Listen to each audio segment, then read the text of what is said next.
Okay, good morning, everyone. Thank you for joining us today and for taking the time to be here. I am very excited to welcome you all today to episode 6 of the Connect, Learn, and Grow episode series. And today's episode is titled Rituals of Connection. And I'll introduce myself briefly. So, my name is Claudia Ramly, and I'm a student in the Department of Educational Psychology. And today we're going to be talking about rituals of connections. And before we begin, I just want to, if you have just joined us, please mute your mic and you can turn off your videos for now. So, the reason why we wanted to run this episode, first, I'd like to thank Nancy and Jenna who are behind the scenes and have allowed me to be here with you today to run the session. Is that during these times we have become simultaneously more connected and disconnected than ever. And in today's episode, we will explore how we are connecting in various ways through our cultures, through our family traditions, and rituals. And we'll also talk about how we're reaching back to our cultural roots or what our elders and ancestors used to do, and how we're connecting with family and friends who are far from us. And if you saw the announcement in this interactive session, there will be 2 spaces for participants to connect and learn. So within the discussion space, we have our panelists who joined us today. Thank you for being here. The panelists will share their experiences. And then I will give time for the listening circle, the bigger circle, to participate, share some thoughts, or if you have any questions. And you can do that either by raising your hand, and we'll call upon you, or writing in the chat if you feel more comfortable doing so. So before we begin with our questions, I would like to welcome our 7 panelists who are part of our discussion circle today. And before we dive into the questions and talk about rituals of connection, let's start by doing a quick round of introductions so you can get to meet who are our panelists in the discussion circle today. We'll start with Anshika, and I think you're on mute. Thank you, Claudia. Hi, everyone. My name is Anshika, doctoral student at Curriculum and Instruction Department in School of Education. And I also work as a project assistant in Wisconsin Center for Education Research. And hello, everybody. My name is Edmund Ramly. I am in the unusual position of being an engineer doing social science in the medical school. So I'm assistant professor in the Department of Family Medicine and Community Health. And I'm also affiliate faculty in the Department of Industrial and Systems Engineering.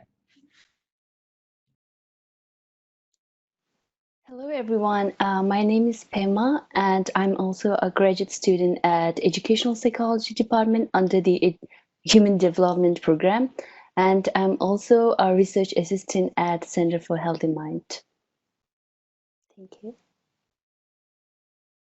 Hi, everyone. My name is James Edward Mills, and I'm a freelance journalist and independent media producer based here in Madison. But I also teach at the Nelson Institute for Environmental Studies in a course that I called Outdoors for All, which is an undergraduate seminar in diversity, equity, inclusion, and public land management.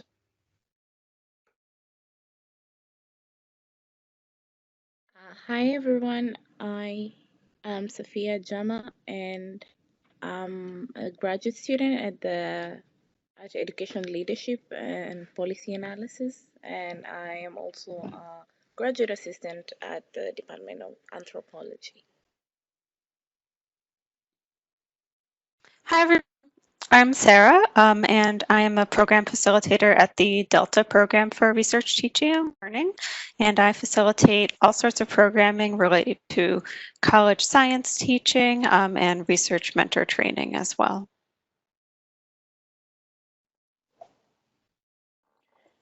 Hi, everyone. I'm Vaishnavi, Vaish for short. I'm a graduate student at the Nelson Institute for Environmental Studies, and I'm originally from India. All right, thank you, everyone. Thank you for being here, and I'm looking forward to hearing your insights about how you're connecting during these times. So let's begin with our first question, and I'll just put it up. Okay. So my first question for you is, what are some old rituals you are recreating during these times? And by old rituals, that could be family traditions that we are recreating right now, or even new rituals that we are borrowing from our elders and ancestors. All right, I think I'm going first, Claudia. So one thing I find myself doing a lot, like I think most of you are, is cooking. Traditional food. I think I call my grandmama up, I call my mom up, and I need to know the exact specific spice, the exact order things need to go in.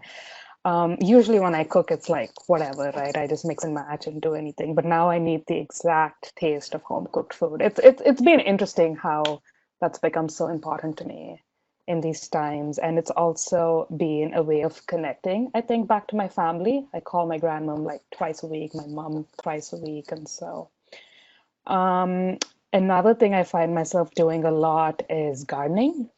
You can probably see a lot of plants in the background.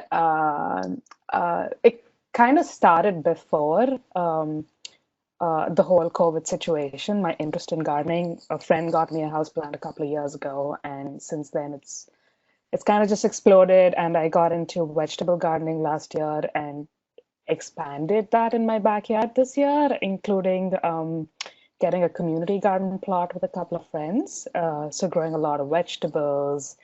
And recently on one of my calls with the family, I was showing them all these plants and they're like, huh, you're just like your grandmom, you're just like your mom.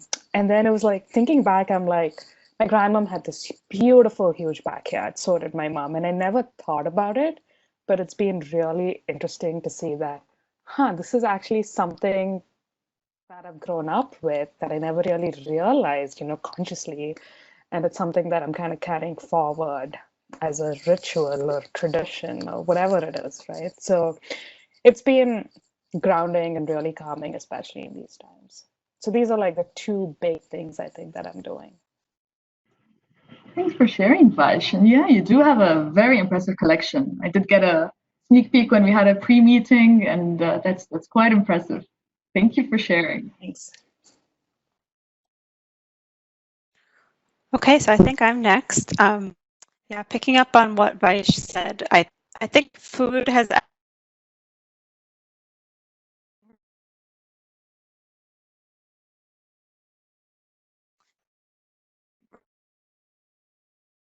after the quarantine and staying at home started, we celebrate the Jewish holiday of Passover, which is traditionally like a big family holiday. We weren't able to gather at all, and there's also a huge number of traditional dishes and songs and all of these things. And also in my family, we don't use like electricity at all on the holidays.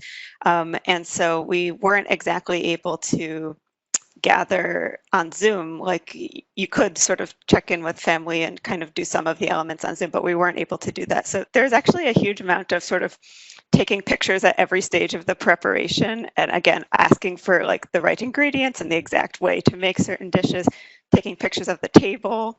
And so it was kind of sad, but also like nice to have some documentation of everything. And I almost feel like now, like I have like a whole photo library of like remembering this particular year. And we did beforehand gather to like sing some songs together on both branches of my family via Zoom. So that's nice, but I think as you all probably know, it's not possible to sing together on Zoom actually because of the delay. So that that made it kind of interesting as well. And in terms of other traditions, I would say, yeah, I've also been doing a lot of gardening. I'm a big houseplant person. And also just like walking around outside is something that I used to do a lot of and now has like been bringing sort of increased comfort because it's the only thing you get outside of the house is when you're sort of walking around outside. So yeah, those are some older rituals that I'm taking part in. Yes, thanks for sharing, Sarah. And I love how I'm noticing like going for the exact ingredients, trying to really recreate this as closely as possible. Yeah, and the fact that you try to go for Zoom singing, that must be very interesting. Thank you for sharing. I guess next now. So I've had like most of the things that Vaish and Sarah have been doing is kind of similar to what I've been doing, and that's to do with cooking.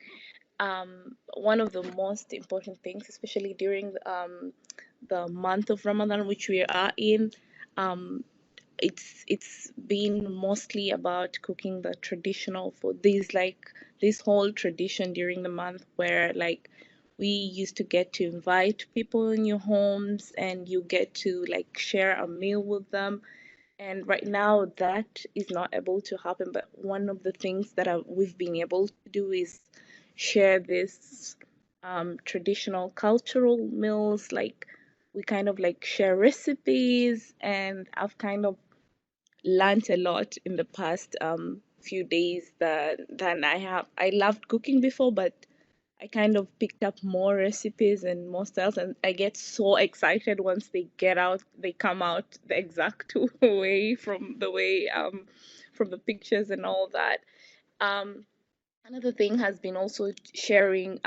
We share a lot of poems and cultural songs and all that, and that has been also something. Even the dances and all that, we kind of like share it with my family, and sometimes I'm also having like this whole conference call with the family, and I have family from very, very far. So that's something that has been helping us kind of connect and be there during this time.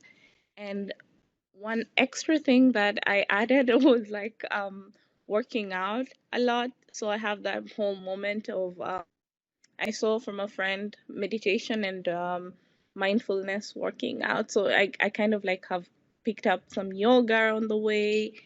And yeah, and then there's this great app that I get to do this for free. So I'll share with you all chat. So that's also something that has been, and I've been sharing it out with so many people. It's like I need to be paid by the application, by the way. So that's something that has really helped during this whole COVID-19 phase. Yeah. So I guess that's the kind of rituals I've been practicing. Yes. Thank you, Sophia. And indeed, there were a lot of celebrations I can see that were happening, but at distance. So it's also wonderful to hear how you're trying to recreate them and the excitement in your voices as you talk about it. So we're gonna continue with our discussion circle, and I'd like to invite everyone who's in the bigger circle. If there's something that resonates with you, feel free to write it in the chat box, because I know there are things that you don't want to forget. And then very, very soon, we'll open it up for everyone to share also your insights about it. So thank you, Sophia. I think one of the things that has been really helpful for me and my family is being able to spend more time outside. Doing a really good job of keeping our social distance, but hiking is something that has been a big part of much of what we try to do on a regular basis. And in the interest of coming to a better appreciation for the traditions and the history of the land. A lot of what I'm especially encouraging my students to do is making sure that we do proactive land acknowledgements. I mean, going to the various native sites that follow along the Ice Age trail, which is a big part of the topography of Wisconsin, and being able to visit some of the more glaciated areas that have a lot of open space and free flowing water. And oddly enough, I'm also a fly fisherman, and one of the things that I personally don't do is tie flies, but because I can't get to my regular shop that I buy my flies from, I'm actually buying a lot of flies online.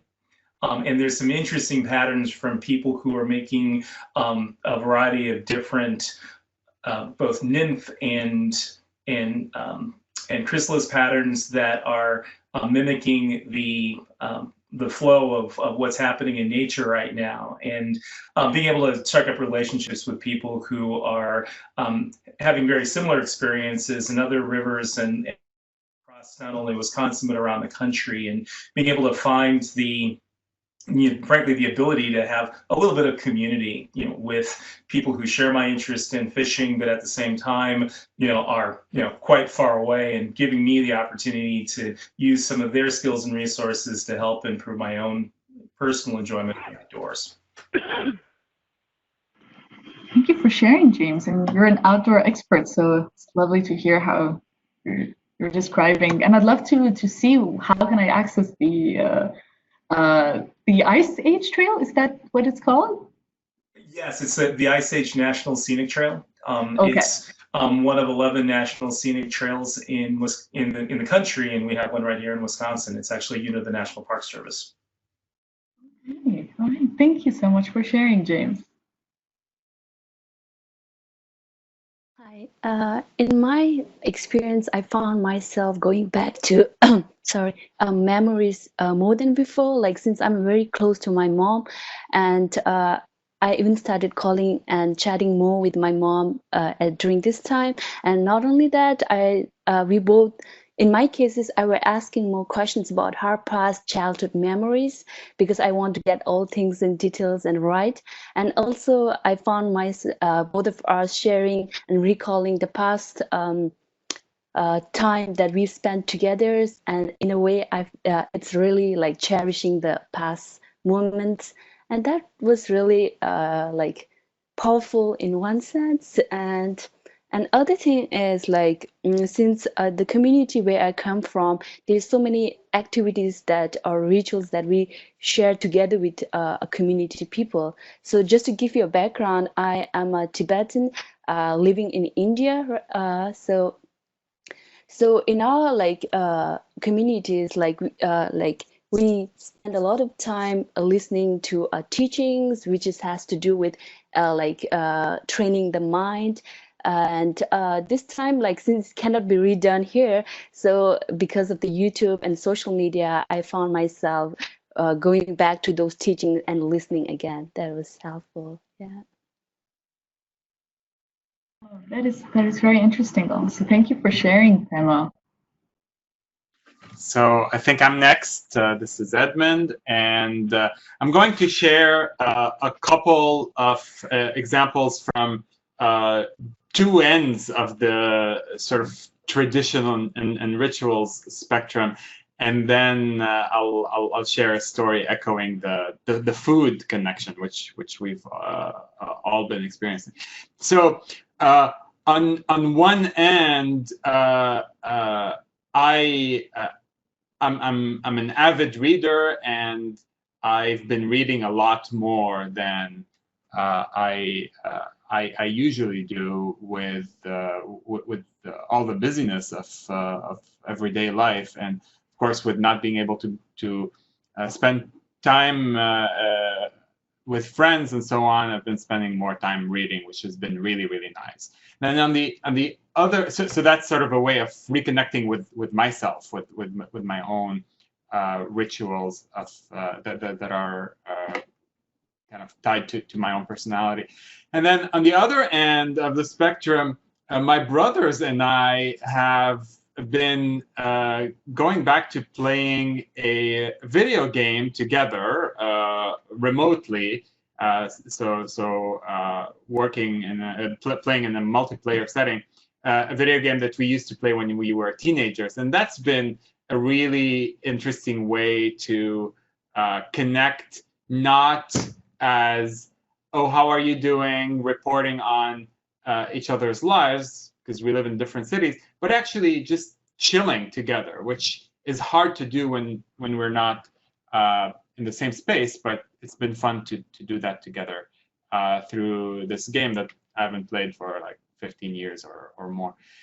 And then the food story that I'll share is, Claudia and I happen to be married, and we've been doing a lot of cooking together, going back to some of so we're both from Lebanon, and going back to some of the dishes that even our mothers didn't make. They would just buy or have some grandmother make for them. So we went back to grandmother Lebanese cooking, and we've been making things from scratch, and that's been a really great way to reconnect to our culture too, and connect with each other.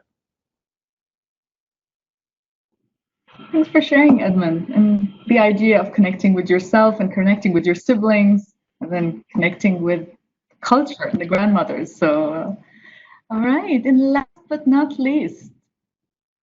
Okay, so so a lot of things have already been mentioned, which I think all of us are kind of engaging in. So for me, particularly, cooking is one thing that I'm trying to do, especially cooking Indian food, which I was kind of craving from a couple of weeks now. So that is one thing that I've been engaging in.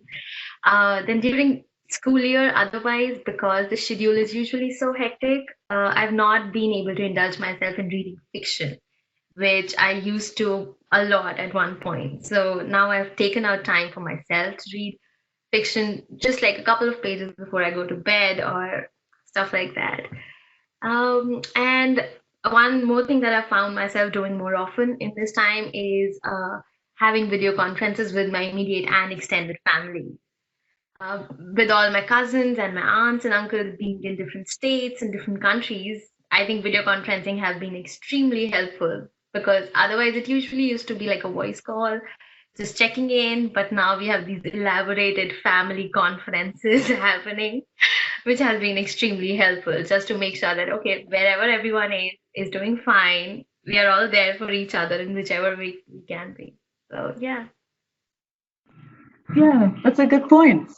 Connecting to the extended family now and sort of being able to talk to them, whereas everyone would be busy before. So there are some unique gifts. And I'm also just reading the chat that it is also difficult. So Sarah shared that she really relates to the sadness of not being able to invite people over. And Edmund agrees, saying he really misses cooking and eating together with friends and family. So that feeds into our next question, is like, what do we really miss? Nancy also agrees and says she misses the sense of gathering around the table. Really hard to recreate. Sophia also agrees and says it's kind of sad, but glad we can share these moments virtually. Rich shares some insight about how he enjoys fishing. Take advantage of more family time by finding new fishing spots, and have caught several trout since opening day. He can't tell us our secret spot. Sorry, you knew my next question, Rich, but that's fine. He says it's good to hear other situations and perspectives on rituals of connection. Thank you for sharing yours. And Rich also shares that his 15-year-old son has started cooking full meals for the family more. Wow, he's always helped in the kitchen, but now is finding recipes and taking over the chef duties. That's fantastic. Telling the rest of us what he needs help with, but running the grill, stove, and oven. It's been great. Rich, if you're comfortable sharing this, we'd love to hear your voice and tell us more about how this experience is for you. Sure, I'd like to. It's been really interesting for us because I have two sons, 17 and 15, and the younger one has always helped in the kitchen. He likes to bake a lot, but he's also a hunter and fisherman, and he's discovered that once he brings the food home, let's say trout, he wants to be involved in the making of it. So it's really become a new thing for us where he looks up recipes, or he actually has a game and fish recipe book that someone had given him because he's also a turkey and deer hunter. And he finds very unique recipes that we've tried different things. And we've had trout before baked in the oven and we weren't thrilled about it, but he found this recipe on the grill that is just fabulous. And so we've had it several times now. We also have venison in the freezer from him hunting lab. And he's come up with some very creative, different recipes to use so that we're not having the same type of meal each time that he prepares it. It's a completely new experience for him. He's obviously learning the idea of measurement and management at the stove and all of those challenging things that you see the mother do, that, and she makes it look so simple, of course. But he's now, challenged with those things, and he needs to figure out the time management and barcode orders to get help when he needs it if the grill's not functioning right, if those things. So it's really been a great enlightening experience for all of us to see him kind of blossom and develop in this role. And obviously when children were going to school in person full time and they were in sports and things like that, we are a family that has always eaten together, but we didn't have the same amount of time together to do these sort of things. So it's actually been a blessing in our house to have the time together that we have. So. Yeah. Yes, I imagine that sounds lovely, Rich. And I imagine the smell of the venison and the trout must be quite an interesting experience.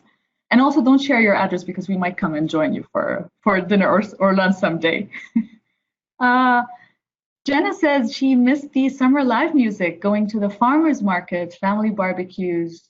I have had virtual birthday parties for my sisters, which have been surprisingly wonderful. Hugs. Yeah, I think hugs are a big deal. And I'd invite the discussion circle if you'd like to join in, share some thoughts, anything that relates to you, please go ahead. Jenna, would you be comfortable sharing how have the virtual birthday parties been surprisingly wonderful? Hi, everyone. My sister's birthday actually was on Cinco de Mayo. And so we all ordered from our local Mexican restaurants. And then my mom sent us all cheesecake, and we enjoyed tacos and cheesecake. And then we looked at family photos with the share screen option. And then we played a board game of Family Feud together. And I haven't laughed that hard in a long time, but it was great. We were finding ways to navigate. I love that. Thank you for sharing, Jenna. Matt says on the chat that he has enjoyed being more connected to his wife and daughter. The extra time they get to share has really helped grow their relationship and connect more deeply. And he agrees with Steve that he just saw King Street Live is going to be live streamed this summer. Matt, again, if you're comfortable, I don't want to put everyone on the spot here, but we'd love to hear how have you been connecting more. So feel free to write in the chat, or I'd love to hear your voice as well. Yeah, I can speak to that a little bit. It's just been more relaxed at home, challenging in a way of homeschooling. I have an 8-year-old, and that's been a little bit challenging, but just being able to sit on the couch next to her while she's going through some of the digital math programming that's out there for her lessons, and just working through that with her has been nice. Just more relationships. She's getting more involved as maybe a team member of our family, helping out more around the house and taking on a little bit more responsibility. She'll be 9 in August, and we're having conversations about the different chore levels that she'll get as a 9-year-old, and just talking through that. So just having a little bit more time to really be present with my wife and daughter. I'm in a unique spot because I'm sort of on a desktop in the basement, and they're both on laptops upstairs. So I don't see them a whole lot during the day, but we still have a lot of family time. Our school offers lunches to kids that need them, so we'll occasionally walk up to the school together as a family and get the lunches that they pass out. So that's been nice, and just going out for walks around the neighborhood through the marsh area by our house has been nice too. So just extra time to really connect as a family, and it's been sort of nice in that regard, just growing those relationships and reconnecting more deeply. I just feel more connected with my wife. We haven't been, sometimes you get into those little arguments about nothing, and I think it's because some of the stress of working and working from home has been challenging for us, but I think we both recognize that we're just being challenged by that format, and we're more easily able to embrace each other and sort of support each other. And we really haven't been getting into small arguments. It's just been more quality time at home. So it's been good. Absolutely. I love that. Thank you for sharing, Matt. And I love how you said being present, something that we rarely do with our busy lifestyle. All right. So I see two more comments, and actually, I think this is perfect to transition into our next question. And then I'll open it up to the listening circle first, and then to the discussion circle. So, Rich and Kim, and I see your comments. So the next question is, and some of you have touched up on that. What are some rituals you are unable to replicate and that you miss? So, if anyone from the listening circle would like to share their experiences and insight, we'd love to hear from you. You can raise your hand if that's easier for you, and we can call on you.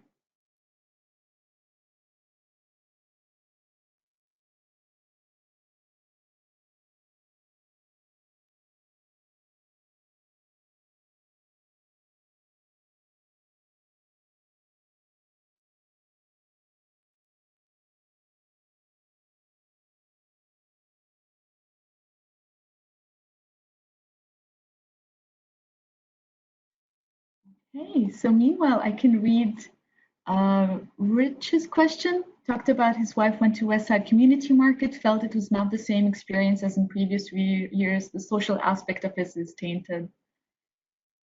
Kim says, I miss having friends over for meals and gathering socially with chosen family, but I've had more time to connect with myself, as others have mentioned, and I've had more time for bike rides, reading, and yoga. Thank you for sharing, Kim. Am I missing a hand being raised, Jenna? No.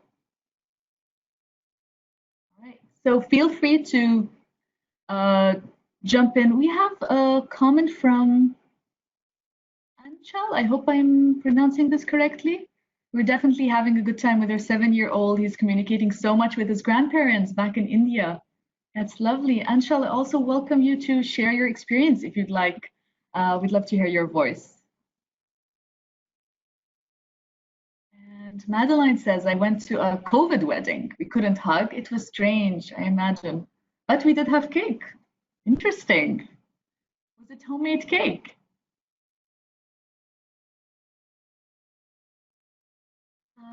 Nancy says she can share. Yes, Nancy, we'd love to hear from you.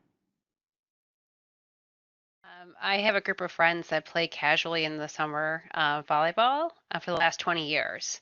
And it kind of broke my heart to send an email about 4 weeks ago saying, I don't think we're going to meet this summer. So please, maybe we'll get together. We always started with Memorial Day picnic and ended with a Labor Day picnic. And so that may not take place. So we have transitioned and put up a badminton net in back of our place. And so we're teaching our kids how to play badminton, and they're begging to play all the time. So may not be able to do that this summer, but I'm looking forward to next summer and just creating new traditions and getting my kids more involved in being part of our friends' traditions. So that hopes that they, when they get older, will also have friend traditions, if that makes sense. Absolutely, yes. Maintaining that and keeping that momentum going. Thank you for sharing, Nancy. Anshal, and again, I'm sorry if I'm not pronouncing this correctly. We'd love to hear from you. Hello. Hello, everyone. So this is Anshal. And I do feel like we were missing that part of our 7-year-old, like because he was so busy with his school and we were busy with our work. So it's just like following the schedule. And that's all we were doing, I guess. But now we can, like, he has been so much proficient with Hindi. That is what his grandparents can understand. And he can like talk to them, like he himself will come to us and can I have video chat with grandpa and grandma? I'm like, sure. And then he will talk like half an hour and all those funny things, funny questions. And like, we are really enjoying it. We haven't really like, I think, understood his funny part earlier, but now we can see that and he can like enjoy all those shows. Only problem is like now there is no secret language. He understands everything. Yeah, other than Oh, that, it's fine for sure. yeah, that must be a major challenge now. No.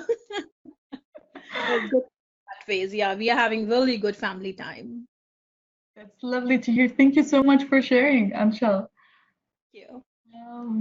Madeline confirms it was a homemade cake. She cut it before attending, so we just take a piece. That's so thoughtful and so lovely. I'd love to open it up to the discussion circle as well. Any thoughts about anything that people said, or with regards to the question, what are some rituals that you feel you're unable to replicate and that you truly miss? Well, something that's been a big part of my wife and my life for many years has been group bike rides. Like every Wednesday in Madison, we get either people we know or just a wide circle of people. As many as 150 people will show up on a, to go for a big group ride. And this weekend is Memorial Day, and typically we ride as a group from Madison to Spring Green, spend the night, and then come back. And we had our hotel reservations, everything was all set and ready to go, but we wound up not doing it. At least we canceled our reservations and we won't be doing it. So my wife and I will be doing it, probably just the two of us, but not in the large group that we're typically doing. And as adults, I mean, that's been our play group, of peers and colleagues and friends that we've been doing this kind of thing with for almost 20 years now, and to suddenly not have this as an option is difficult. But I think that you try to make allowances to do alternative things, and hopefully as the summer wears on and the risk of exposure will be a little bit less, we might be able to expand it. But even then, by the fall, I would imagine that our groups will be much smaller, and when the cross-country ski season starts, which we have many of the same friends who share our interest in that, we'll probably not do the overnight ski trips that we've done in the past as well. So there's going to be a lot of refiguring out how we'll do our group physical social activities. Yes, absolutely. And Nancy previously said, and you just mentioned right now, like the outdoor group events are quite challenging, having to reconfigure and being creative about other ways to keep those traditions. Thank you for sharing, James. I see Edmund says that rituals that have not been feasible that he's missing include getting together with friends for tea at people's home or at matcha tea house. Would you like to share, Edmund?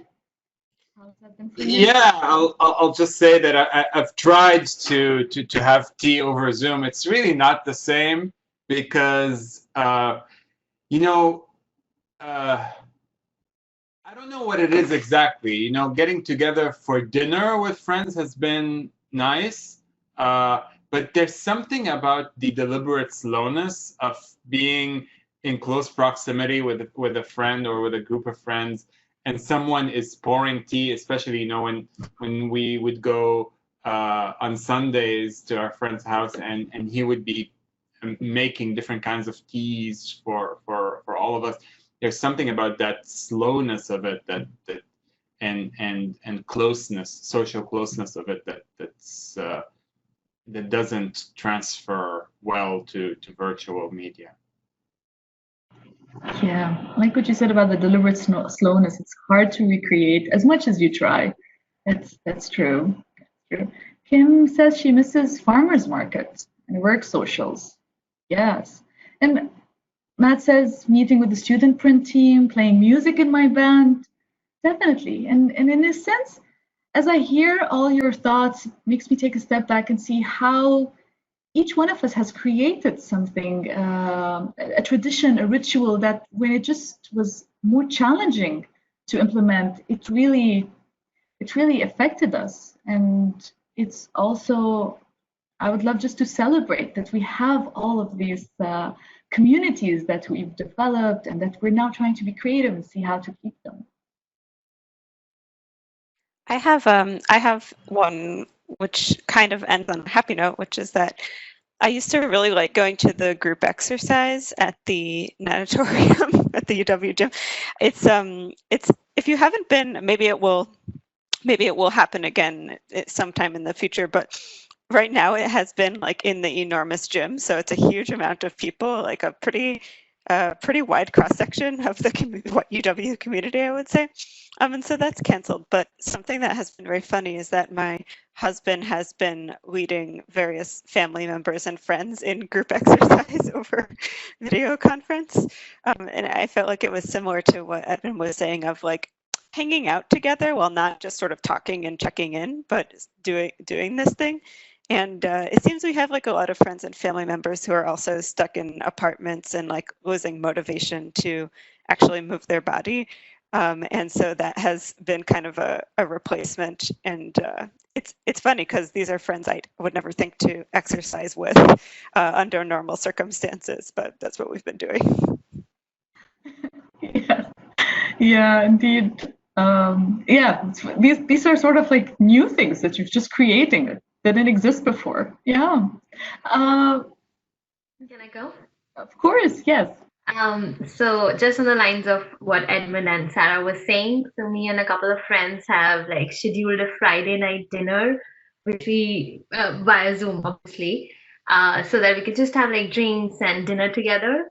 Previously, we used to go out and hang out, but it was not as scheduled as it is now to meet at Friday at this time. So that has been nice in some ways.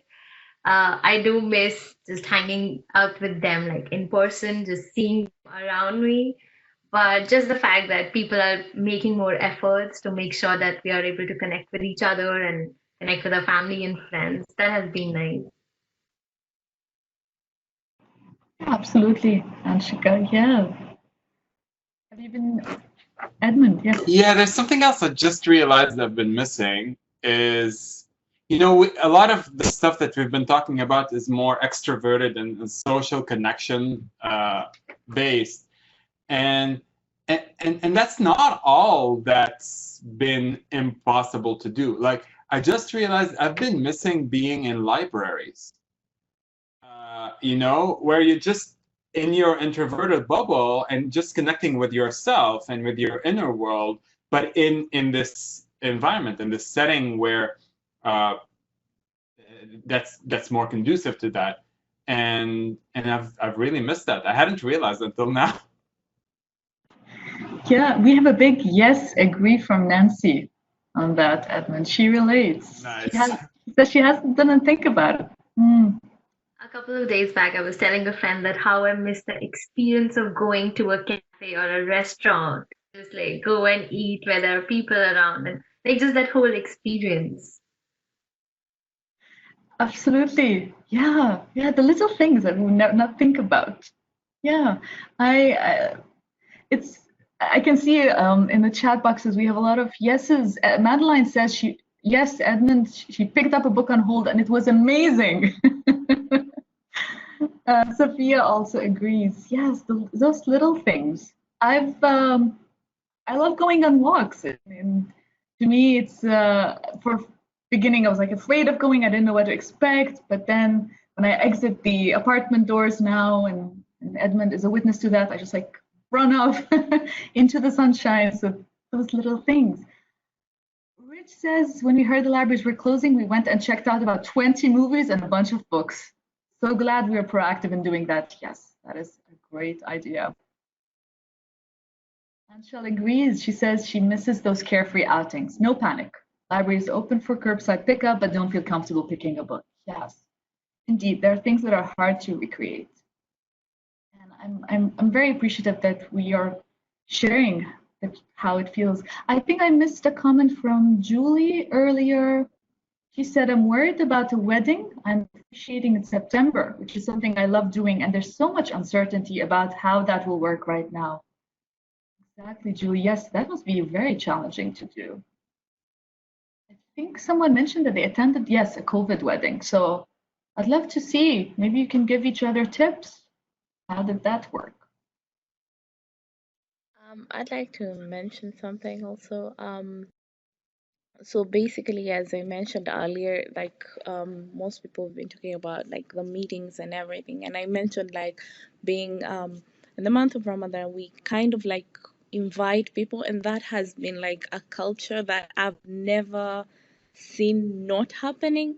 And for the first time, that's something I can't replicate. And we're not able to invite a group of people to the home and share meals together. And that that has been like, it's just that feeling that gets you in feeling that. And also towards the end is that celebration where you kind of like dress well, meet a lot of people, and just be so happy for completing that month. And this time, for the first time, I don't think that's gonna happen like that, even though we've created like a whole family Zoom meeting. But there's that whole feeling of connection, even if you finish meeting people and you go back home and just have that one-on-one meeting with maybe your partner or something like that. And that's just not happening this year. So that's something I can't replicate. And with the Zoom meeting, I don't think the feeling will kind of like be the same again. Yeah, absolutely. Absolutely. That makes a lot of sense. There were a lot of religious celebrations happening. That's like suddenly you're just not able to be physically present with your family and loved ones. I'm just reading the comments, and it's lovely to hear those ideas about being introverted, actually. Yeah, being introverted and being in the outside world. So that's a really good point. I hadn't thought about that before. So we have a couple of minutes, and Vaish, yes, go ahead. Yeah, so just reading the comments about the wedding and that it was nice. So something that actually has been kind of nice is the ability to attend things that are going on far away. For example, a couple of my friends defended their PhDs on the same day, starting right one after the other, and on campus they would have been on two ends of campus. So I was able to go from attending one and then jumping on to the other, which was really, really nice, good friends. And then in terms of a wedding, it was sad that it wasn't in person, but a friend got married and it was just a few of them in a park with another friend officiating, and they live streamed that on Facebook. So like so many people who wouldn't ordinarily have been able to attend because they have family all over the world, so everybody could kind of be there. So in some ways, looking at the bright side, in some ways that's been really nice. Yes, Vaish. I love that. The unique gifts. I've noticed this. Well, I can relate because I've noticed some people are able to attend events and meetings back to back because they don't have to physically go places. That's been interesting. I've noticed that they're showing up like, yes, I'm just done with my meeting. Now I can join the second one. It's kind of a interesting feeling. As we have 10 minutes and I'm very much enjoying the conversation, and we're going to keep it open this way. And I'll just put out another question. So feel free to answer it or just answer something else that resonated. Our last question is, what are new rituals or new family traditions that you are creating, or you don't have to aim for perfection, that you want to create someday at home? And I invite you also to think about these conversations later on with your loved ones, your friends, and your family. So what are some thoughts on that? New rituals or new family traditions you are creating or want to create?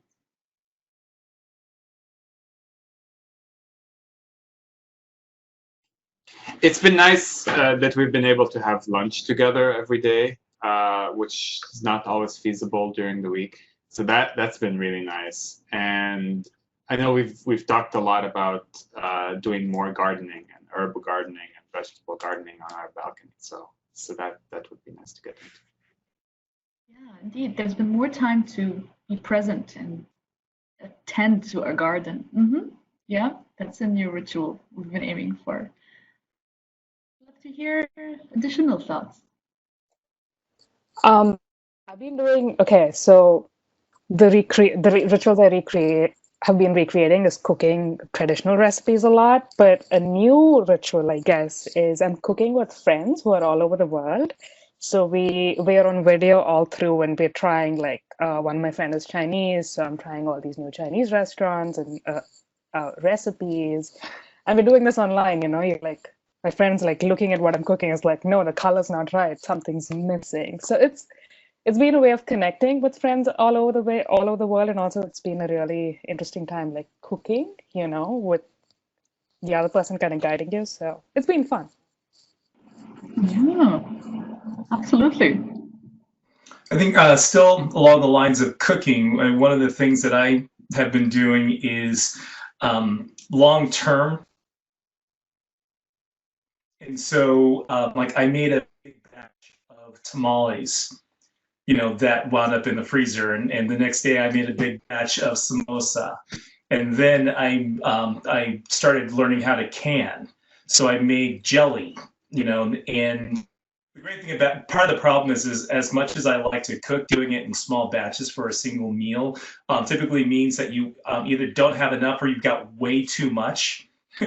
So like if you get this like a big pot roast or a leg of lamb or something like that, it's just going to sit in the refrigerator. But if you make a pork loin and turn it into tamale meat, the next thing you know, you've got meals that you'll eat a month from now. And so I'm really hoping that that's something that we'll be able to continue through the winter, and especially as we start bringing things in from our fall garden and start, thinking about what the fall harvest is going to look like, both from our own plot of land as well as the resources that we get from our local farmers market and some of our neighbors as well. Yeah, I relate to that, James. Speaking of batch cooking, I'm learning this. So, my husband is very good at batch cooking. I just do like miniature-sized, like they say in French, dégustation, where you just like taste. And then I'm realizing this isn't sustainable. I need to. So I now have the bandwidth to sit and just like double things. They're lovely, delicious miniature-sized meals, but they're small. I see Nancy on the chat box said we have created the new tradition that no one leaves the dinner table until everyone is done. If you finish early, you lead the conversation while others finish. I love that. Kim, okay, yeah, this is regarding the being an introvert. And then I used to go to the coffee shop for me time, missed that as well. Antrail says we are trying to have 10-minute prayer time in the evening as a family, most of the days, and our son is showing so much interest. Lovely. Kim is sharing new family traditions. Husband and I are having dinner for lunch now and end the day watching TV together and talking about the show. That's really, really special. Madeline says, my Girl Scout troop has continued to meet virtually. We missed our camp out, but still made a campfire treat in the oven instead. And Kim says, my friend's Boy Scout troop is meeting virtually as well. Love that. Those little treats we're giving ourselves and those little rituals we are creating. That's lovely. I'd love to hear more voices. So I can share. Yeah, in my case, knowing the importance of exercise, but I was not really consistent for the past few months. But this time, I experimented a different schedule, which is not possible before, but it was still possible now, and it was really helpful to be really like fresh in the morning. So for me, I found morning as the best time. And another thing is I was also thinking a lot about my school teachers, and I gave a call to them, reconnected after so many years. That was so good. And the other ritual that I'm not really fond of is like spending too much time like on screen, and also spending a lot of time looking at the social media. So someone taught me like it was best if you can also schedule a time for distractions. So it somehow helps. Yeah, that's all I want to share. Yeah. It's interesting you mentioned that. I put a timer on Facebook that actually says when I've spent 20 minutes. And so sometimes I'm scrolling in the new feed and then I get, you've been 20 minutes on Facebook. So I was like, okay. Sometimes I look around me, there's no one, so I just keep scrolling. But other times I do.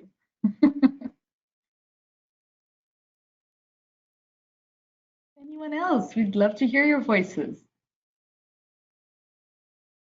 Yes, Edmund says, all of this is making me think about rituals we might want to sustain even when we go back to normal. Absolutely. This is really something to think about.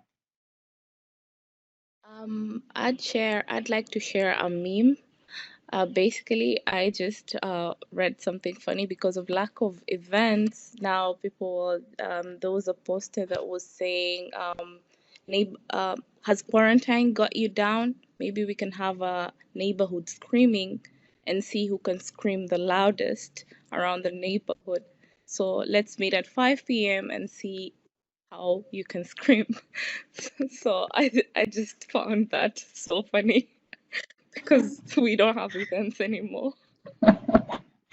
Yeah, that's way everyone is at home. You're sure all the neighbors are at home. We've got a lot of laughter from our colleagues. Kim says, I made a rule that I have to work for 3 hours before I can get on Facebook. Helps me feel productive. But disconnecting from social media has also made it easier to reconnect with myself. Yes, absolutely. That is very true. Yeah, we've been trying to do something where we stop screen time at 9 p.m. And I've been trying more or less unsuccessfully to not do phone before I've worked for a couple hours in the morning. Sometimes it works. This is great that we're reflecting now on our habits, our rituals. So we have 2 more minutes. We have time for one more idea or thought if anyone didn't get the chance to share theirs.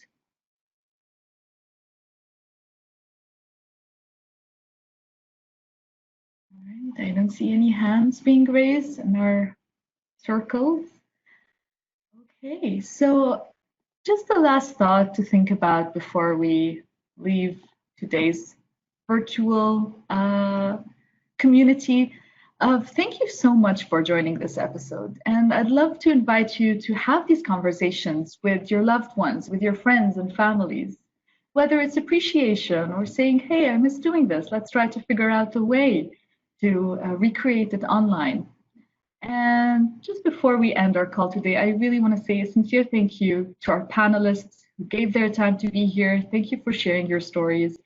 To the listening circle also, thank you for sharing your challenges and your insights and useful tips. And finally, thank you to Nancy and Jenna, who are behind the scenes and who made this happen. I also appreciate it. So with that, I wish you all a lovely sunny day and keep those rituals. All right. Bye-bye, everyone.